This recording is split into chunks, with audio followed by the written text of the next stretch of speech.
Hi guys, this is Ashley again. I decided for this week I'm going to do my safety video based on what happened at my internship this week.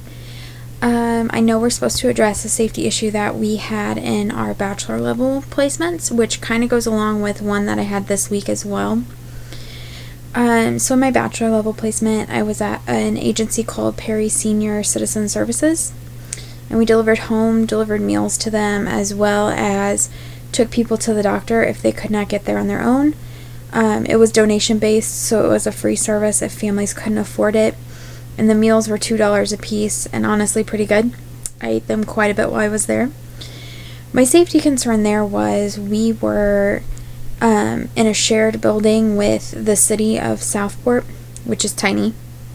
So a lot of times my agency was so small, it was me, our executive director, and then our assistant director. So a lot of times in the afternoons when I would come in, it would just be me in the office. And so this was a safety concern just because if someone came in, it was only me, so no one would really know if anything happened. Granted, we were connected to the police department through one door, but I did not sit closest to that door, and so the client would be between me and all doors going out. So that was kind of disheartening.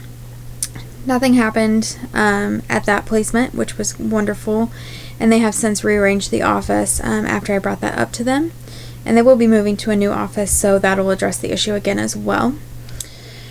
This week at my placement, a little bit interesting. My actual supervisor is in Hawaii for 2 weeks, so I am with a different therapist who is wonderful. I love Sheila. I've learned a lot from her. She has let me get really involved with our groups, which has been fantastic.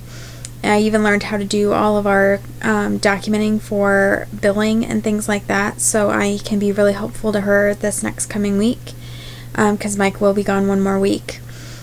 But last week, Thursday, was our last partial hospitalization meeting for the week.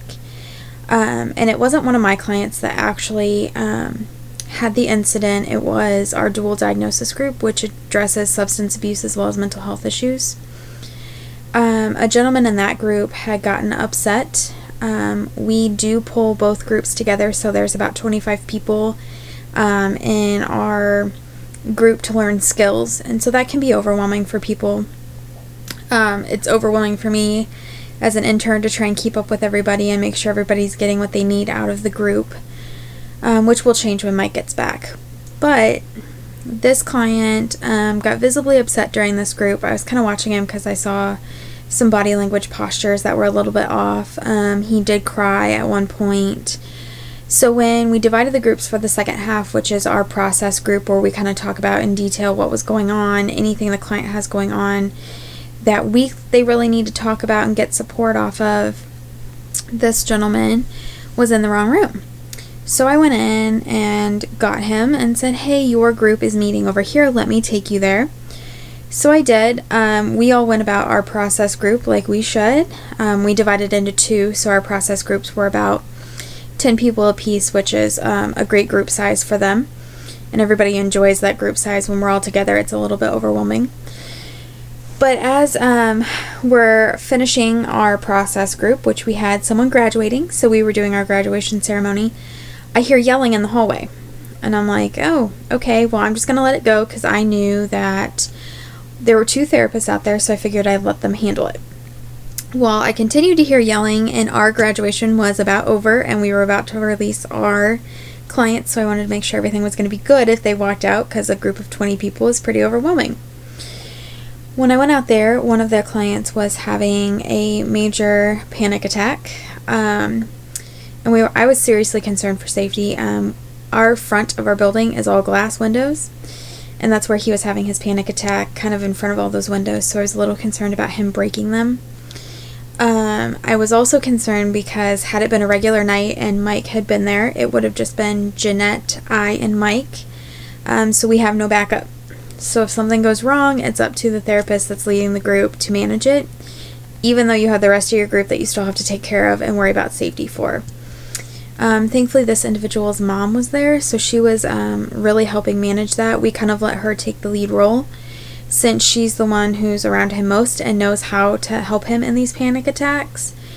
Additionally, a side note is he had been started on some new medication and was having some pretty serious side effects, which only escalated the panic attack. He was having some higher anxiety levels than what he's used to having. So my major concern with this was not really him having the panic attack, because he was not trying to be aggressive with any of us. Laying on the floor helps him. That's what he was trying to do, but he did not get to the floor very gracefully, I'll put it that way. So the bigger concern was, had Nikki, our program manager, not been there to help me and teach me how to do some documentation and help me facilitate a group, we would have just had 2 therapists and an intern there. And that's not very safe. It does take security a little bit because we are not on actual hospital property. We are across the street about 2 blocks south, so it would take them a bit to get there if anything were to happen. So I think that's definitely something I'm going to address with Mike when he gets back, is just the safety concerns of that, because like I said, it could have gotten a lot worse. Thankfully, we were able to get him in the car. His mom did take him to the emergency room, so all in all, it did work out well, but it was kind of a safety concern. Additionally, another one that we have that I don't get too worried about, the room that we do most of our process group and our skills development groups has 3 doors in it. However, Mike and I don't sit closest to any of those 3 doors, which is kind of interesting. We sit up next to the whiteboard so that we can write and do things with our clients and have some good activities.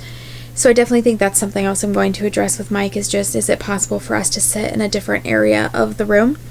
We've kind of played with that this week with Sheila being there and seeing how the clients respond to it. So I think I'll address that when he gets home too.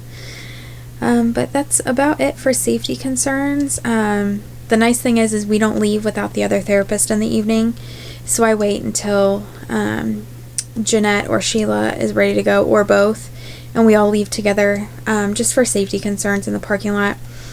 We park behind the building, which is a U-shape, and so there's really only one way in and out, so we like to all leave together. Otherwise, I feel pretty safe in my internship. I really wasn't too concerned about this gentleman's panic attack, but I think that's also because I work in a crisis department, and that's kind of the norm down there. So I'm used to managing it. I am used to the protocols that we have for safety. But my question to you guys this week is, what would you have done? Would you have gotten more involved with him and tried to help him through his panic attack, or would you do what we did and let the mom kind of take over, since she is the one who is around for most of his panic attacks? So I'm interested to see your guys' response. Thanks.